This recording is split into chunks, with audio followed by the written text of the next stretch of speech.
We are on book 5, chapter 2. Book 5, chapter 2, Progress and Poverty. We are on page 280. Here we go. Chapter 2.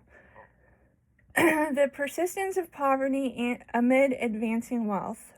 The great problem, of which these recurring seasons of industrial depression are but peculiar manifestations, is now, I think, fully solved, and the social phenomena which all over the civilized world appall the philanthropist and perplex the statesman, which hang with clouds the future of the most advanced races, and suggest doubts of the reality and ultimate goal of what we have fondly called progress, are now explained.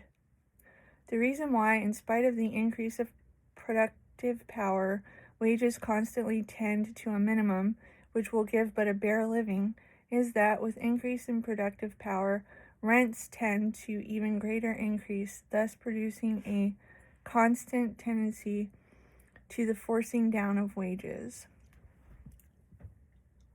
In every direction, the direct tendency of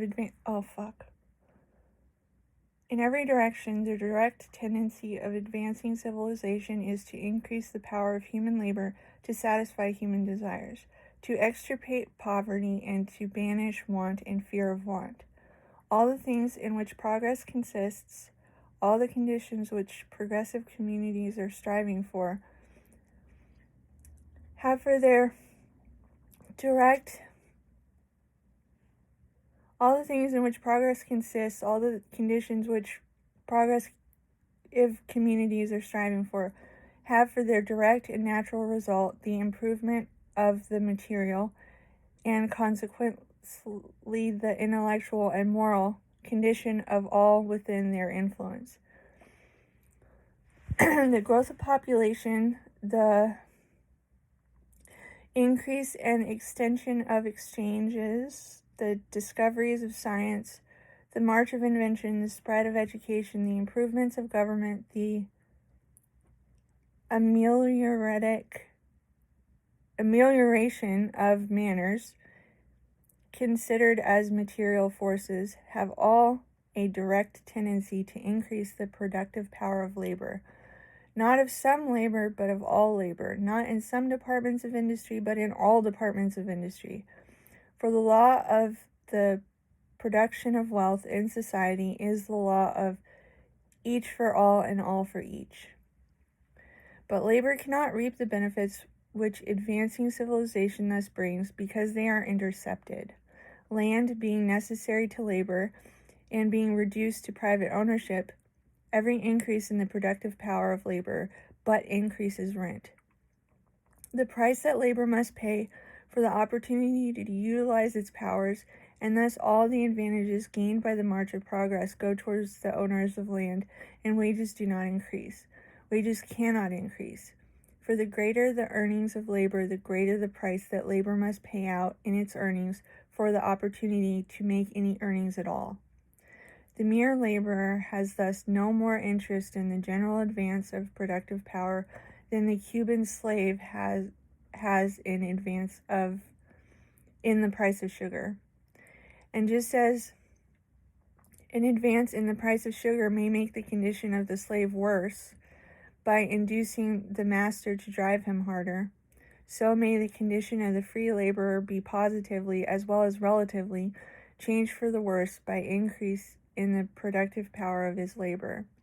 For, begotten of the continuous advance of rents, arises a speculative tendency which discounts the effect of future improvements by a still further advance of rent, and thus tends, where this has not occurred from the normal advance of rent, to drive wages down to the slave point, the point at which the laborer can just live.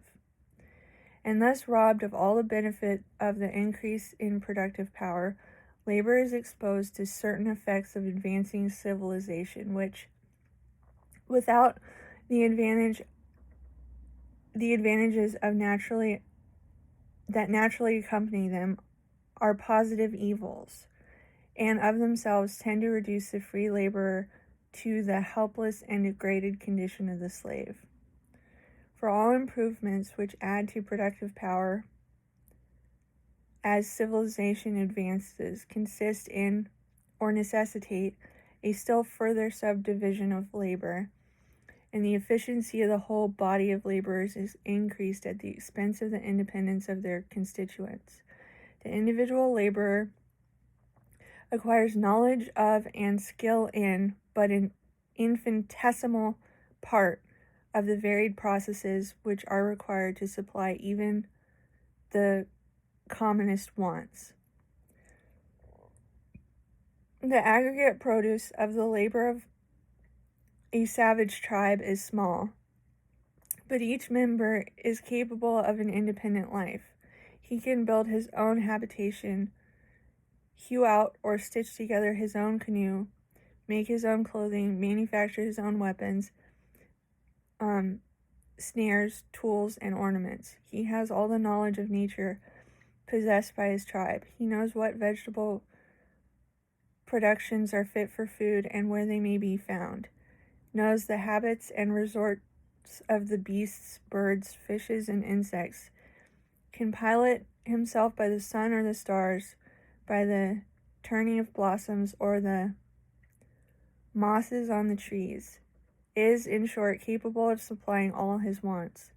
He may be cut off from his fellows and still live, and thus possesses an independent power which makes him a free contracting party in his relation to the community of which he is a member. Compare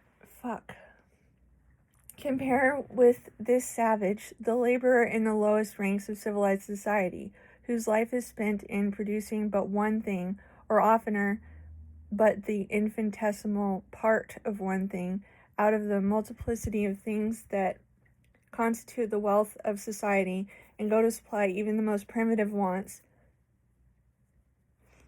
who not only cannot make even the tools required for his work, but often works with tools that he does not own, and can never hope to own, compelled to even closer and more continuous labor than the savage, and gaining by it no more than the savage gets, the mere necessities of life, he loses the independence of the savage. He is not only unable to apply his own powers to the direct satisfaction of his own wants, but without the concurrence of many others, he is unable to apply them indirectly to the satisfaction of his wants. He is a mere link in an enormous chain of producers and consumers, helpless to separate himself and helpless to move except as they move. The worse his position in society, the more dependent he is on society. The more utterly unable does he become to do anything for himself. The very power of exerting his labor for the satisfaction of his wants passes from his own control and may be taken away or restored by the actions of others or by general causes over which he has no more influence than he has over the motions of the solar system. The primeval curse comes to be looked upon as a boon, and men think and talk and clamor and legislate as though monotonous manual labor in itself were a good and not an evil, an end and not a means. Under such circumstances, the man loses the essential quality of manhood, the godlike power of modifying and controlling conditions. He becomes a slave, a machine, a commodity, a thing, in some respects, lower than an animal. I am no sentimental admirer of the savage state. I do not get my ideas of untutored children of nature from Rousseau or Chateaubriand or Cooper. I am conscious of its material and mental poverty and its low and narrow range. I believe that civilization is not only the natural destiny of man, but the enfranchisement, elevation, and refinement of all his powers, and think that it is only in such moods as may lead him to envy the cud-chewing cattle that a man who is free to the advantages of civilization would look with regret upon the savage state. But nevertheless, I think no one will open his eyes to the facts can resist the conclusion that there are, in the heart of our civilization, large classes with whom the veriest savage could not afford to exchange. It is my deliberate opinion that if, standing on the threshold of being, one were given the choice of entering life as a Tierra del Fuego, a black fellow of Australia, an Esquimau in the Arctic Circle, or among the lowest classes in such a highly civilized country as Fuck!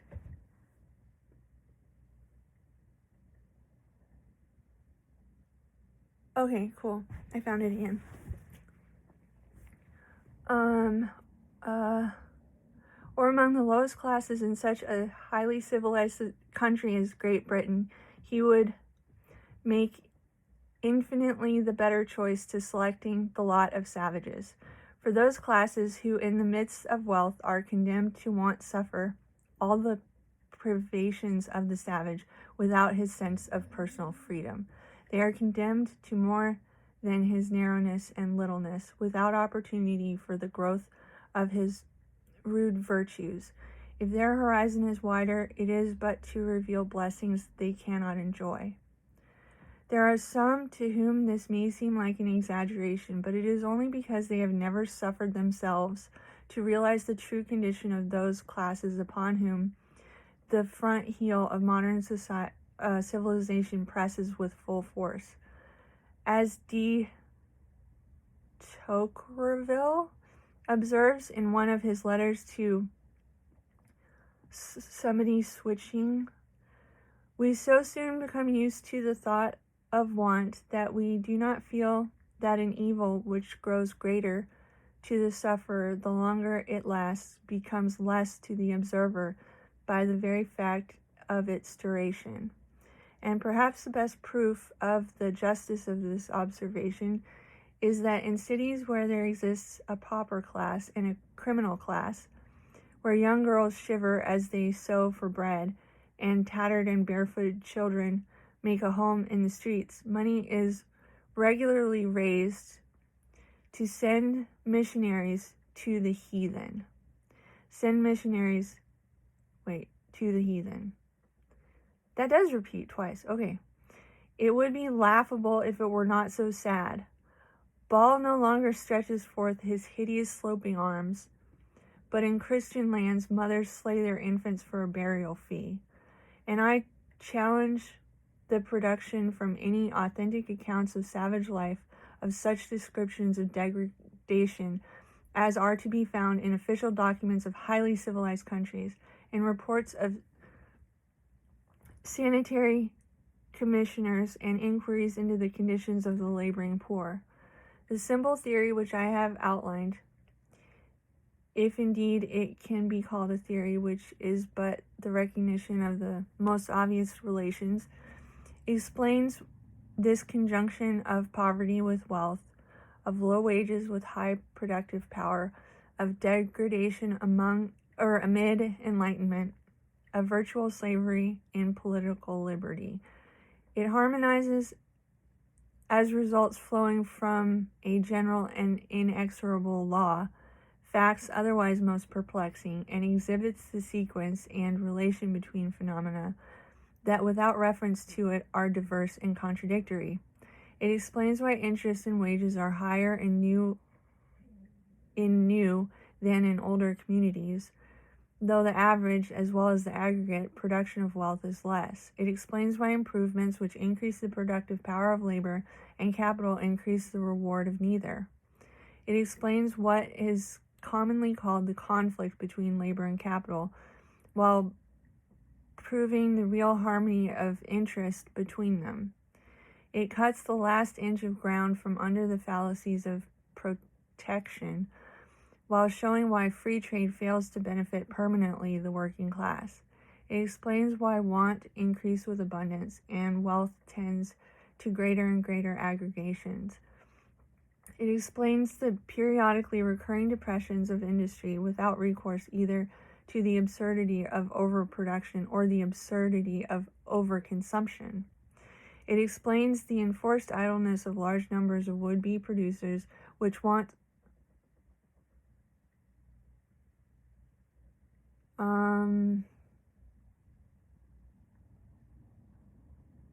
fuck.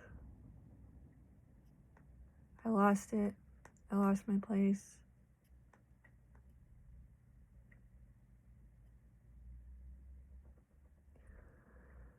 Well, I don't even know what page we were on. So, I don't know.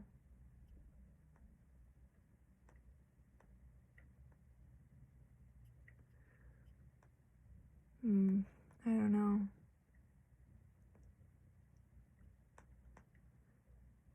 Oh my god, I believe we were on chapter 2, right? Yeah, we started on 280. Okay. So I'm not too far off from it, finding it again, I think. Let's see. Okay, I think I found it. The simple theory, okay, yeah, here we go. The absurdity of overproduction and overconsumption. It explains the enforced idleness of large numbers of would-be producers, which wastes the productive force of advanced communities without the absurd assumption that there is too little work to do or that there are too many to do it. It explains the ill effects upon the laboring classes which often follow the introduction of machinery without denying the natural advantages which the use of machinery gives. It explains the vice and misery which show themselves amid dense population without attributing to the laws of the all-wise and all-beneficent defects which belong only to the short-sighted and selfish enactments of men. This explanation, we're on 286, just in case you need to know that. This explanation is in accordance with all the facts. Look over the world today. In countries the most widely differing, under conditions the most diverse as to government, industries, as to tariffs, as to currency, you will find distress among the working classes. But everywhere that you thus find distress and destitution in the midst of wealth, you will find that the land is monopolized. That instead of being treated as the common property of the whole people, it is treated as the private property of individuals. That for its use by labor, large revenues are extorted from the earnings of labor. Look over the world today, comparing different countries with each other, and you will see that it is not the abundance of capital or the productiveness of labor that makes wages high or low, but the extent to which the monopolizers of land can, in rent, levy tribute upon the earnings of labor. Is it not a notorious fact, known to the most ignorant, that new countries, where the aggregate wealth is small, but where land is cheap, are always better countries for the laboring classes than the rich countries, where land is dear? Wherever you find land relatively low, will you not find wages relatively high? And whenever land is high, will you not find wages low? As land increases in value, poverty deepens and pauperism appears. In the new settlements where land is cheap, you will find no beggars, and the inequalities in conditions are very slight. In the great cities where land is so valuable that it is measured by the foot, you will find the extremes of poverty and luxury. And this disparity in condition between the two extremes of social scale may always be measured by the price of land. Land in New York is more valuable than in San Francisco, and in New York, the San Francisco may see squalor and misery that will make him stand aghast. Land is more valuable in London than in New York, and in London there is squalor and destitution worse than that of New York. Compare the same country in different times, and the same relation is obvious. As a result of much investigation, Hallam says he is convinced that the wages of manual labor were greater in amount in England during the Middle Ages than they are now. Whether this is so or not, it is evident that they could not have been much, if any, less. The enormous increase in the efficiency of labor, which even in agriculture is estimated at 700 or 800%, and in many branches of industry is almost incalculable, has only added to rent. The rent of agricultural land in England is now, according to Professor Rogers, 120 times as great, measured in money, as it was 500 years ago, and 14 times as great, measured in wheat. While in the rent of building land and mineral land, the advance has been enormously greater.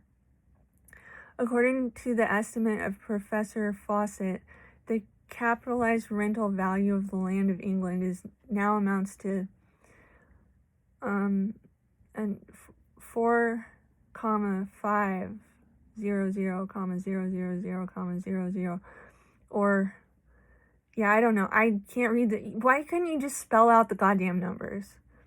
That is to say, a few thousand of the people of England hold a lien upon the labor of the rest, the capitalized value of which is more than twice as great as, at the average price of Southern Negroes in 1860, would be the value of her whole population were they slaves. In Belgium and Flanders, in France and Germany, the rent and selling price of agricultural land have doubled within the last 30 years. In short, fuck!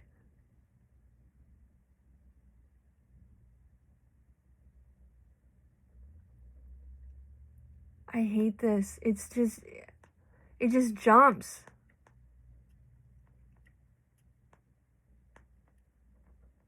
I think I give up. 288, I don't know, maybe I'm close. Maybe it was around here. 290.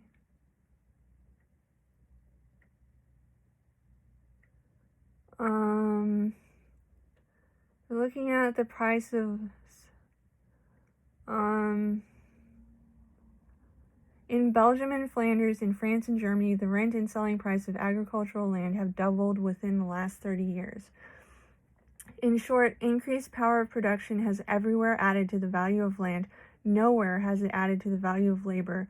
For though actual wages in some places may have somewhat risen, the rise is clearly attributable to other causes.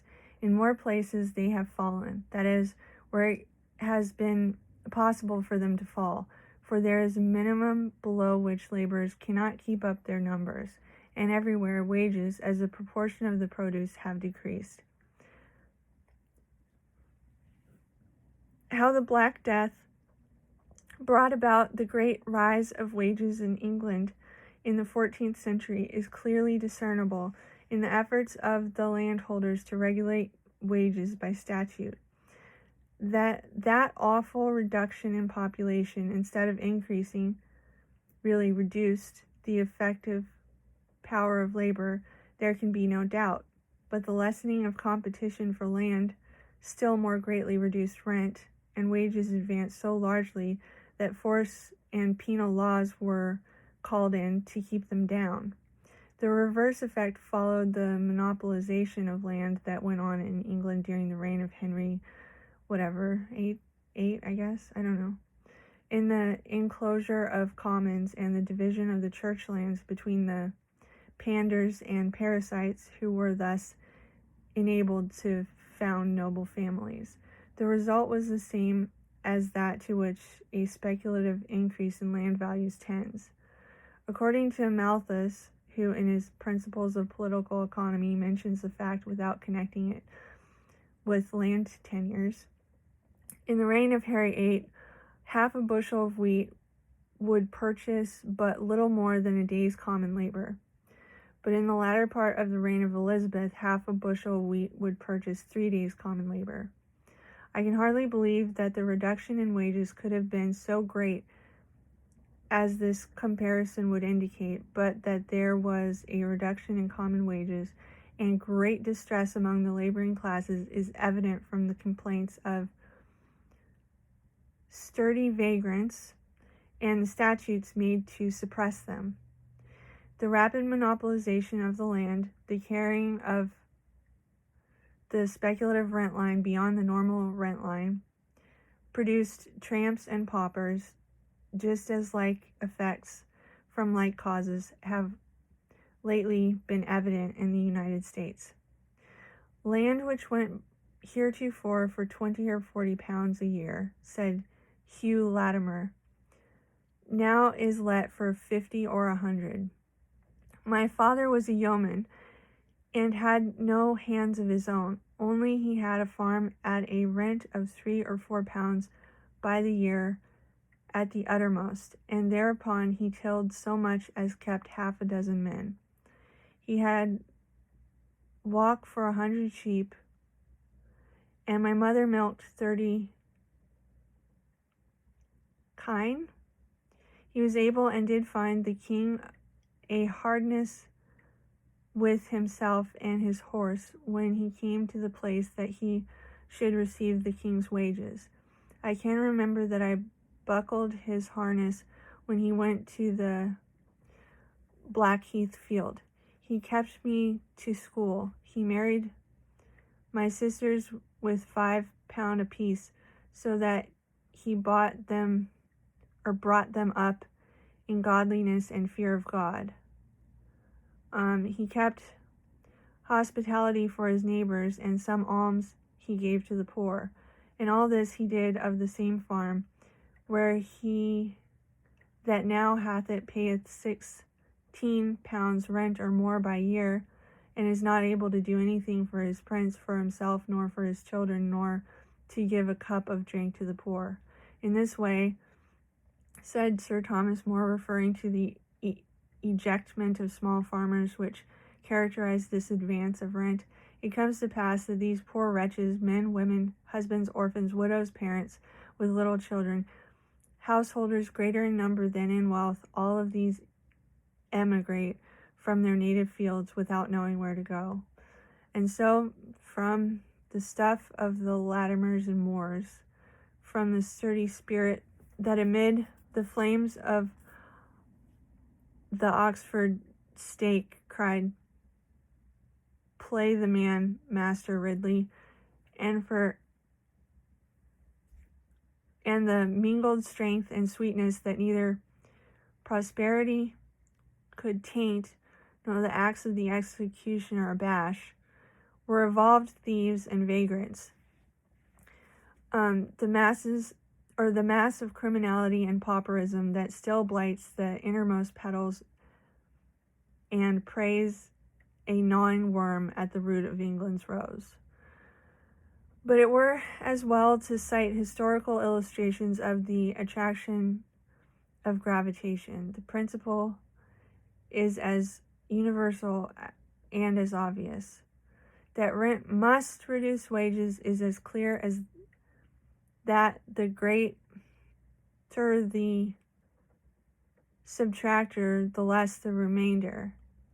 That rent does reduce wages, anyone, wherever situated, can see by merely looking around him. There is no mystery as to the cause which suddenly and so largely raised wages in California in 1849 and in Australia in 1852. I believe that's probably gold or diamonds or whatever. Depending.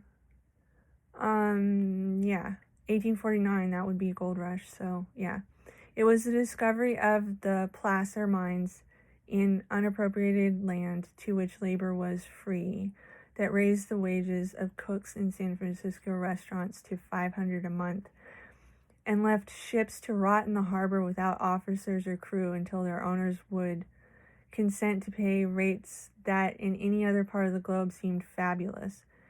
Had these mines been on appropriated land, or had they been immediately monopolized so that rent could have arisen, it would have been land values that would have leaped upward, not wages.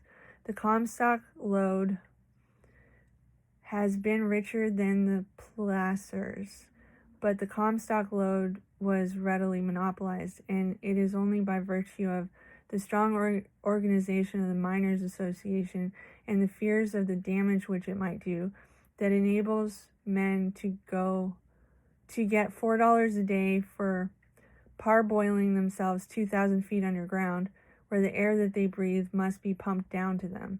The wealth of the Comstock lode has added to rent. The selling price of these mines runs up to hundreds of millions, and it has produced individual fortunes whose monthly returns can be estimated only in hundreds of thousands, if not in the millions. Nor is there any mystery about the cause which has operated to reduce wages in California from the maximum of the early days to a very nearly level with wages in the eastern states, and that is still operating to reduce them. The productiveness of labor has not decreased. On the contrary, it's increased, as I have before shown. But out of what it produces, labor has now to pay rent. As the placer deposits were exhausted, labor had to resort to the deeper mines and to agricultural land, but monopolization of these being permitted, men now walk the streets of San Francisco ready to go to work for almost anything, for natural opportunities are now no longer free to labor. The truth is self-evident. Put to anyone capable of consecutive thought this question. Suppose there should arise from the English Channel or the German Ocean a no man's land on which common labor to an unlimited amount should be able to make 10 shillings a day, and which should remain unappropriated and of free access like the commons which once comprised so large a part of English soil. What would be the effect upon wages in England? He would at once tell you that common wages throughout England must soon increase to 10 shillings a day. And in response to another question, what would be the effect on rents? He would at a moment's reflection say that the rents must necessarily fall. And if he thought out the next step, he would tell you that all this would happen without any very large part of English labor being diverted to the new natural opportunities, or the forms and direction of industry being much changed, only that kind of production being abandoned which now yields to labor and to landlord together less than labor could secure on the new opportunities. The great rise in wages would be at the expense of rent.